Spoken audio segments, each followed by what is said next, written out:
इंसान परेशान, सुनने वाला बेईमान। इंसान परेशान, फिर भी चालू है ये काम। इंसान परेशान, बात बात में है बोलना, ये तुमको है ये सोचना कि चुप रहूं और सुन तो लूं क्या पास वाला बोल रहा। और क्यों मैं यही सोचता जो और कोई बोलता, वो मेरी सोच से अलग तो कुछ नहीं है बोल रहा। फिर लड़ेंगे मरेंगे बात नहीं करेंगे, और सच के सामने हम मिलकर आंख बंद करेंगे। ये बन गया इंसान, क्यों है तेरा यही काम, अब भी कुछ नहीं है बिगड़ा, बन जा वापस इंसान। Hey everyone, welcome to Yellow Door Talks. I am Sonam Mahajan, a mindfulness teacher and life coach, and today I'm in conversation with Abish Mathew, a well-known face of Indian comedy. He was one of the first Indian YouTube stars, was on Forbes 30 Under 30 in 2016. He writes, sings, has hosted 7 seasons of his hit talk show Son of Abish, has co-hosted Comic Stan, has created content and directed comedy specials for Netflix, Amazon Prime, Breezer Vivid, and he tells jokes. He's performed at over 1,000 shows globally and was part of the famous AIB Knockout. I know Abish from back in the day when he was an RJ, and it's been fantastic to see him grow in the last few years. I'm really looking forward to hearing his perspectives on art, comedy, fame, service, personal growth, relationships, and most importantly, what it means to live the human life as we know it. Today is our first session in conversation, and I look forward to speaking with him in the weeks to come. So let's jump right in. Hi Abish, what's up? Great to be in conversation. Happening? Yes, so nice Very to see good. you finally. I see Son of Abish banner at the back. Congratulations Yes. for wrapping up 7 seasons. Thank you. And by the time this is going on, I think we might be mid 8th season. Ooh, Oh, really? This is, Wow. Yeah, Wow. time travel. So yeah, But that's quick. That's quick, right? this is the quickest we've done the very next season after getting one over. So yeah, it was very interesting. It's almost like God sent or universally sent, because I just wanted to do season 7 because in my head it made sense and I knew I could do this technically on my own, but it won't be good. Like I can set it up tech wise, but then I was like, it's a video. How do I make it a show? And a show Yeah. is always built with a team. So then I got a team, and then they added so much that we did season 7. And that learning from season 7, we realized we don't want to lose out on, and we had an offer on the table, Wow. which was just a negotiation. We were figuring out what to do.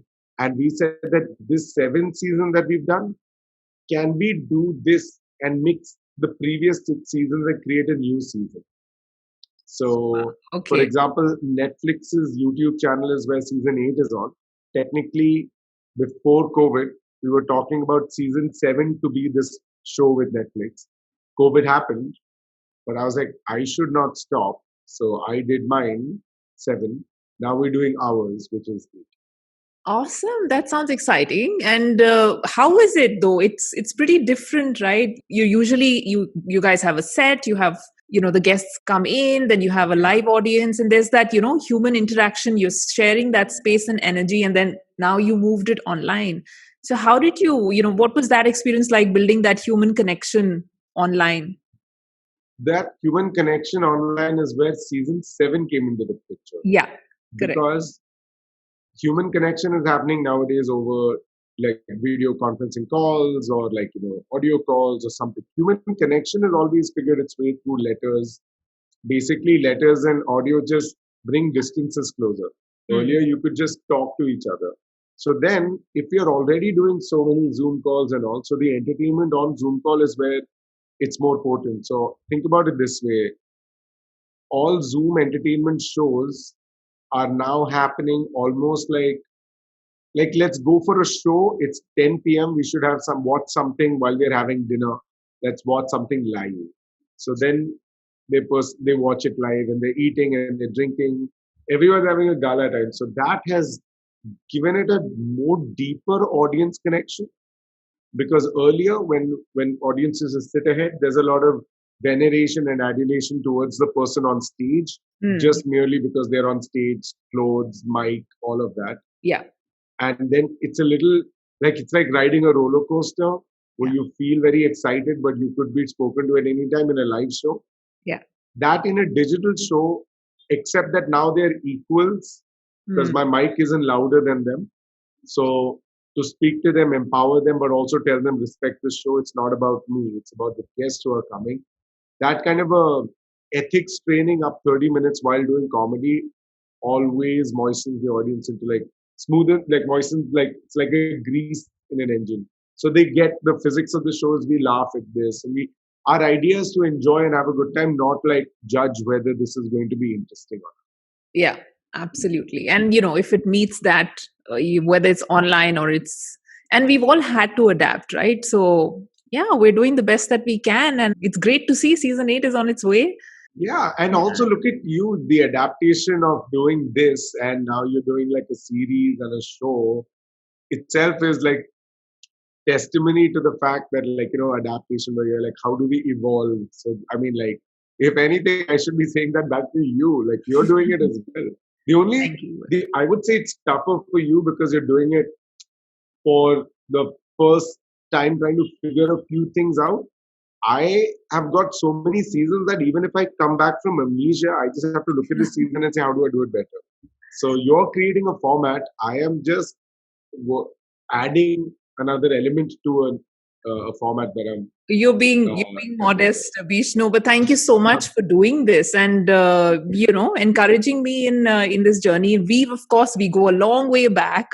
We met over a decade ago now, and you were in radio at the time. I was working in environmental sustainability, and we met at a Yamuna Cleanathon, which was great fun. Oh, I cannot tell you. So for everyone who doesn't know, her sister is one of my closest friends since college. Like every time I go to the US, I must visit her. And she's in Bombay. She was in fact with me last year, last year around the same time for like a week. We had a great time. So because of her and a group of our friends, we all went for the Yamuna cleanup drive, and people were going inside and cleaning. Now the thing with me is that in life I don't understand half commitment. Either I won't turn up or I'm going to go knee deep. Yeah. So everybody was heel deep. I went navel deep, like waist deep, and not for anything else. I'm like looking back, I was like, is it to impress? Is that why I did it? But now when I look back, there was no sense of, I was like, that area in my head I marked out as my square, which will be damn clean. So I feel like I don't know if I cleaned the Yamuna for that 1.5 meters or if I dug a hole. I don't know. But I kept I do scraping the remember that. surface. Yeah, You remember? you were one of the very dedicated volunteers we had. Yeah. And I don't know why, but I remember going home smelling terrible. Took my clothes, washed it in Dettol once, twice. I was in the shower for 2.5 hours trying to figure, and then I had to throw my clothes out. There was no way any like 3 washes in one night. Yeah. I think that's the first time I let go of a denim without letting it tear from places. Little did we know all the Yamuna needed was a pandemic, right? Little did we know, yeah. But it's been awesome, Avish. Really, like just watching your journey for the past decade, you've been up to so much. I think, all the way back from being an RJ, you're doing music, comedy, you're hosting, you're judging. And through that, you're entertaining, you're also informing and shaping culture and society, if I can say so. And let's jump into this, right? I'd love to hear what your motivations were in choosing what you want to do. All of these can tend to feel like different paths. Did you in fact get to choose, or were these decisions circumstantial in some way? How do you look at the last decade or so that's happened to you? I think short answer is it's like in a dark room. I have a flashlight. I'm far away, but it's like one of those dispersed flashlight, which basically is guiding which direction, which door I want to choose. For example, am very interested in science. Like while going to sleep, I watch science lectures because I understand it. But when it gets to theorems, I go to sleep. So I'm enjoying the introduction of it. I haven't gotten to it.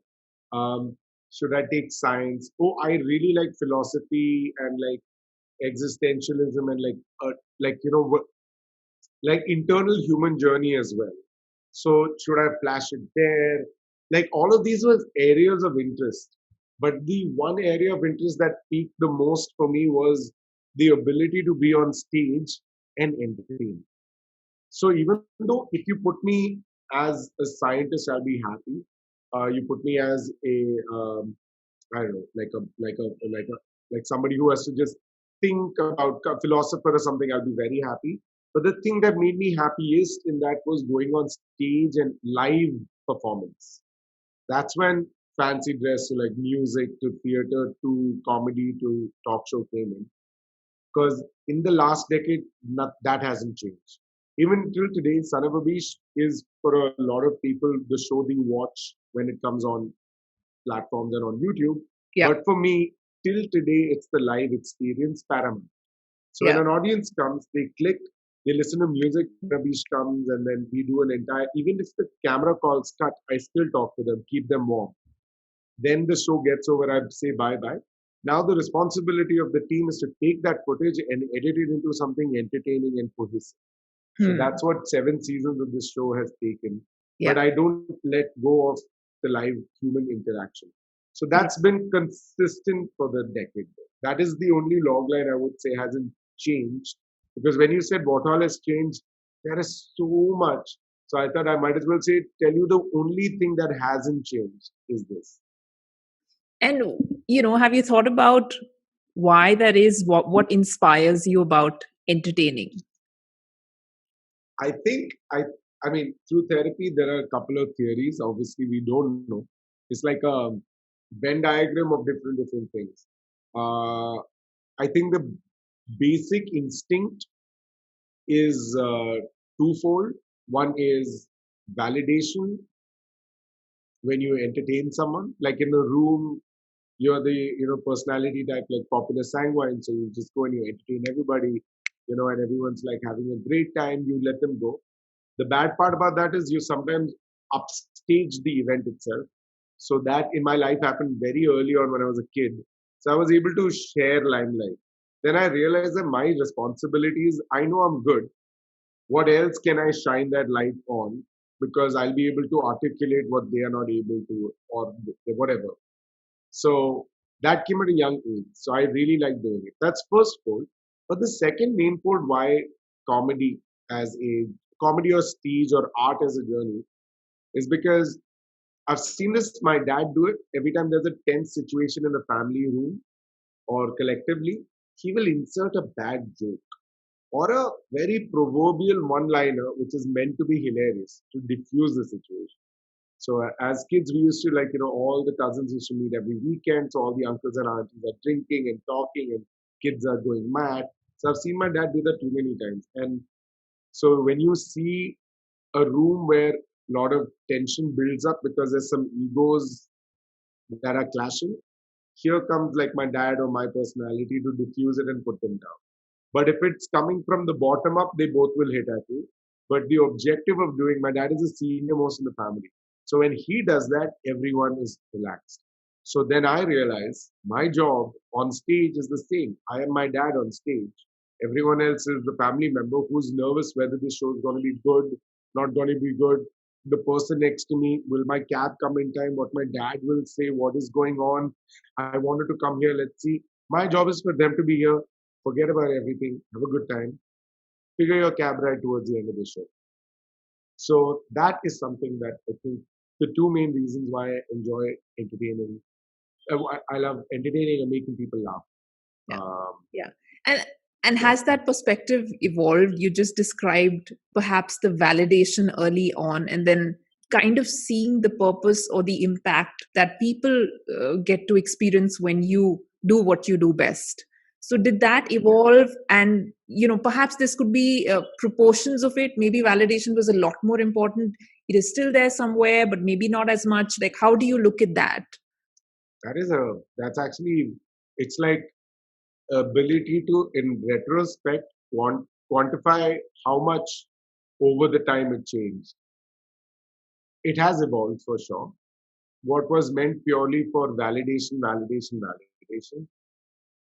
took me or any artist into something called peak effect, which is only your best parts of your life, only the best things of you, only the best came in.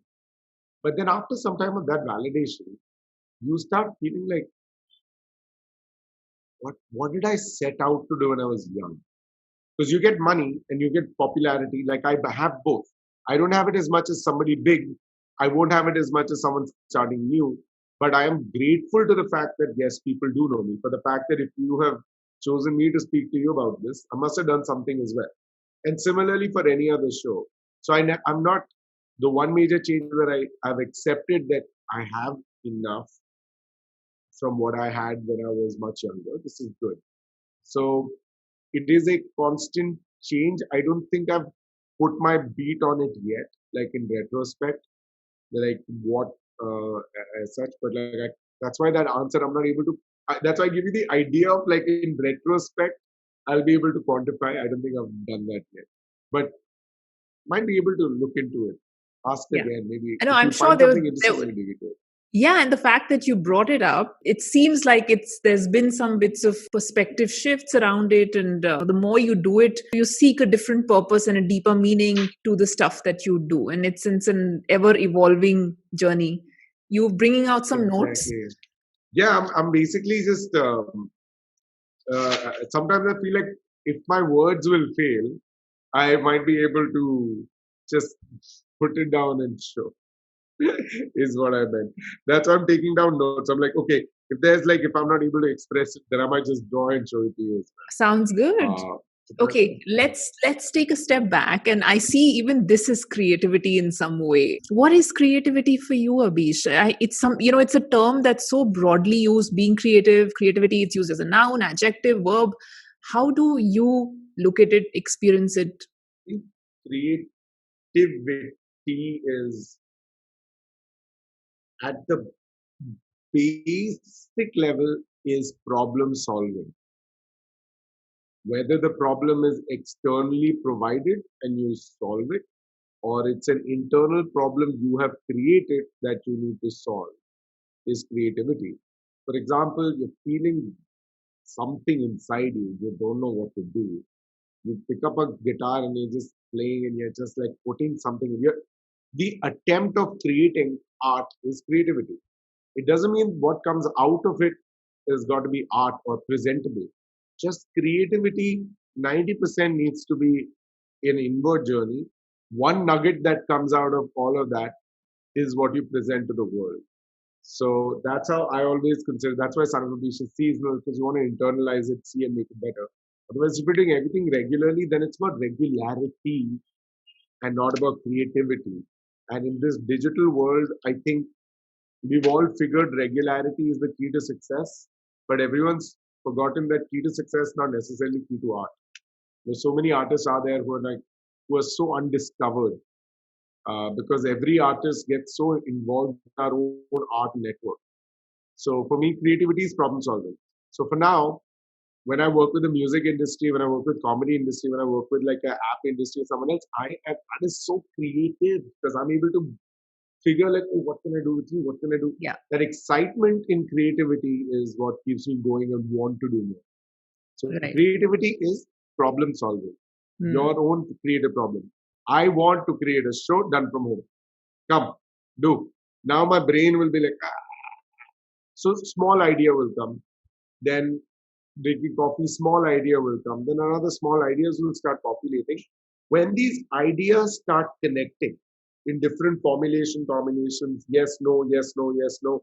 And once the entire code agrees that, yes, all of this makes sense, is what I call an inspiration. Because you're like, I know how to do it. I know exactly what I want. If I do it, it'll take me 10 years. If I get this person, that person can take 2 hours away from me. This person can do. You've thought of it all, including the team structure. It's like you slept thinking I want to do a talk show. In your dreams, all these steps have become so clear. But like it's like a roadmap with a lot of potholes. So now you get specialists to fill the pothole in the best way possible. so that you create that highway of your inspiration into something else. Is Which it is how always? I work Yeah. on season 7.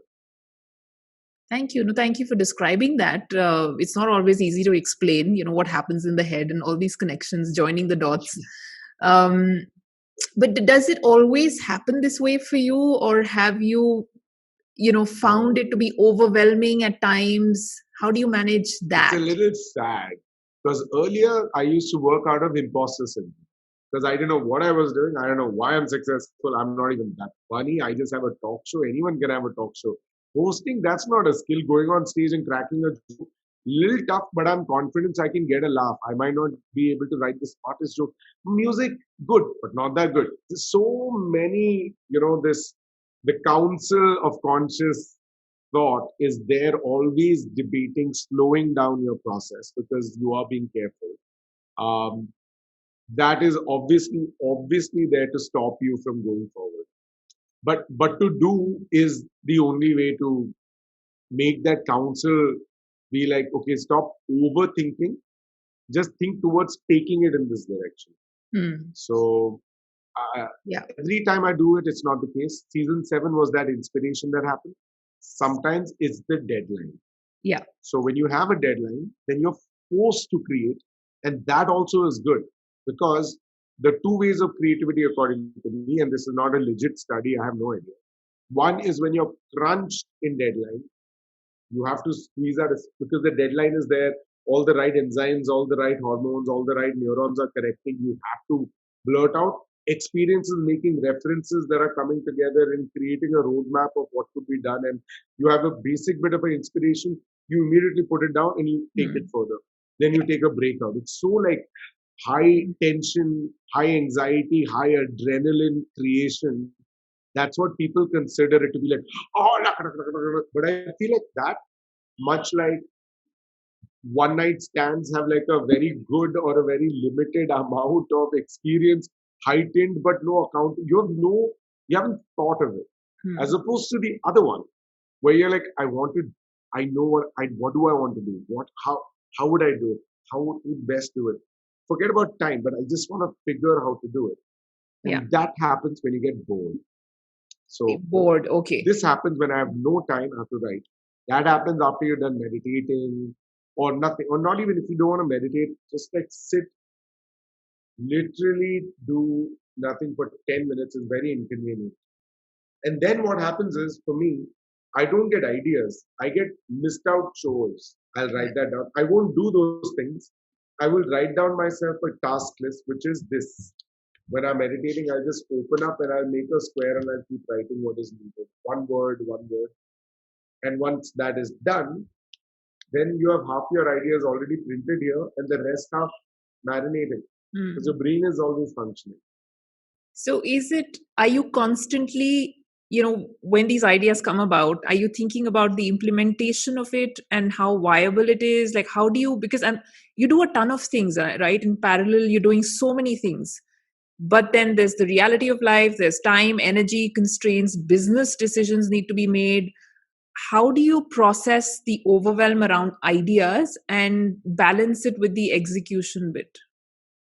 So that's also interestingly something that I'm still figuring out, but I've figured a method for now, which is a joke writing technique, which is you think of a very funny punchline, and then you're like, what can I build around it? So you write like a setup for that punchline. Feel good. That's good. What I'll do is I'll zoom out and I'll see what is this joke can be a bigger part of another joke. Then if it's like for example, if I have a joke about the Obama wanted to come to Taj Mahal when he visited India because he wanted to see the Taj Mahal, which is interesting, which would have been the first time an American president wouldn't have seen a Muslim built structure from a drone view.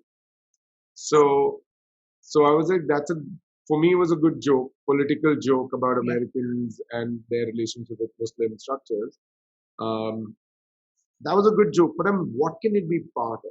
So then I was like, wait, you know what could be part of? The fact that Obama is coming to India.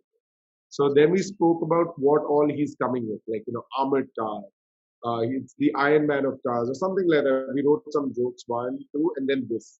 we're like, oh, now it's part of a bigger joke. So by the time the momentum builds, this is like a big button to the entire sketch. That is what I call like zooming out. Always zoom out when you have a good idea. Zoom out and see Yeah. budgetary, casting, performance. So it's like an inspiration is like when you know everyone's job. So now you can tell them what you want, and if they're creative enough, they will add to it and make it better. If they are not creative enough, or they are just doing it for the money or for the job, then you tell them what you want. It doesn't mean that everyone has to have the creative vision you have, but your job as the guy who has, or the girl, or the person who has the vision, is to explain the vision. And if people are not getting it, and they'll get it in time with multiple conversations, till they don't get it, tell them what you want. They'll keep messing up. You'll just have to be more patient before they get it. Because once they get it, they're on to the track where everyone gets. Yeah. So you can trust people. Yeah. So that's why team. And for you personally, do you feel like, is there conflict in your mind, competing priorities, competing creative pursuits? Is this something that you look at very logically, because you have a business to run and you have brands to serve and all of that? Or do you feel you have enough space to pick and choose what you like and how you like to express yourself? It's like the weird example of, like, if you go to a bank and everyone's standing in line, and one person pops out and makes like a noise. I want to see general manager. I don't need to be treated like this. I have to do this. I do that. That's how I feel with different skills that I think I would like to pursue. Like with music, it's always been there. Okay, that's the first level I want to go back to. Yeah. But because it's been so long, the insecurity of doing it is getting bigger and bigger, and the longer it takes, the worse it's gonna become. So now it's standing in line because it's a modest talent. It's not very. He doesn't have enough accolades to make noise. Sculpting, done it back in school, did a few times. I know I'm good at it, but I don't see any business ventures coming out. If I give 2 hours to this versus if I give 2 hours, there's no benefit to the kind of work that I want to put out. This is like a break, so it's also standing in line. Comedy and talk show are like those two people who popped out, say, "Hello, I'm getting you the money. Give me time. What is this? This can wait. Back. I'm in front in line. I'm front in line." This is exactly how my life has been. Because every time at night when I'm going to sleep and like I was watching Queens live at Wembley, and I was like, "Man, that's what I wanted to do since I was a kid." That, like, just going on stage and like just with thousands of people, entertaining them. Laugh is voluntary for me at that time. And now I'm like, laugh is where it's at. So I'm like, yeah, I like it. I love it. I love making people laugh. Yeah. But I love entertaining them as well. And to be honest, it's like, this is one side so passionate. This is one side so passionate. Music and comedy so passionate. I'm like, maybe I'll combine it. And I tried doing that when I started comedy, but it was very referenced combination. Like someone else has done something similar, or something that you're writing in the international scale doesn't even qualify. It's not good. So I let go of it. But every now and then I bring those neurons, put something I feel good, and I go. So example, all the rap stuff that I put out, whether it's a part of the Son of Abish opening rap or something else, I feel good, and then I'm like, okay, I'm going to take some distance, go back to comedy. And when music comes, it'll enhance my comedy and it'll go away. So instead of being called a musical comedian, I am now using music to enhance my comedy so that I can do comedy more, and boom, hits again. It's a very Bollywood work. Like, it's fine, song will come, elevate the song, and then hit, and then it elevates it even more. So I think I'm akin to that currently. I don't know. That's the current situation. For all you know, tomorrow I'll be like, no more music, no more comedy. I'm only got into music, and then I'll be broke. Yeah, but how does it make you feel? You seem to be quite aware of the fact that you're making this choice. Yeah. I wouldn't call it a compromise, but a choice. You're choosing this actively. So how does that make you feel, knowing that you really want to do this and you're working through it? It is. It is, in the proverbial words, bittersweet. It's like when parents say, "Oh, I love both my children. Both the children are equal. Both of them are fine." Sure, when they're kids, when they grow up, you gotta have a little bit of preference to one kid for something. Like one might make you feel secure and safe, and you're proud of their past. One might make you feel proud right now, but is an idiot. Like, he's the class clown. Every room is great because of him, but doesn't have a job. But is not a burden. So there's always situationally like I'm going for a red tie dinner, and I think this one should come and this one should be in his shadow. But if you're going for a concert, then this guy should lead and this one should. It's at different time depends upon what parents want. Similarly with this. It's like I know music is sitting there, sad, insecure, wearing nerdy glasses with a pen saying, "Am I good enough? I don't know if I'm good enough. I don't know. I haven't done anything." And then I have to come back and say, "Hey, back in school and college, you used to get so many like the awards and everything." Yeah, but there was school and college, right? Like I don't know if now I'm bad. Okay, don't worry. While comedy is going like, "Shh, hey, stop wasting time in music. Come, I come love on, how you can you watch want your money? Come." thoughts. I love how you can observe your thoughts, Abish. I think it's fantastic. Meta level thinking about your thoughts, which is always great asset to have. Yeah, well, I'm thinking about thinking. I've thought about thinking. That's how I know the boredom works. Okay, sounds good. Let's reconvene to chat more. There's a lot that I want to dig out from your mind and heart. I'd love to keep chatting over the weeks to come. Yeah. Cool. Thank you, Abish. Thank you very much. I'm looking forward to our next session where my brain literally performs sketches for you to understand. I would love that. I would love that. That'll be fun. Awesome. Awesome.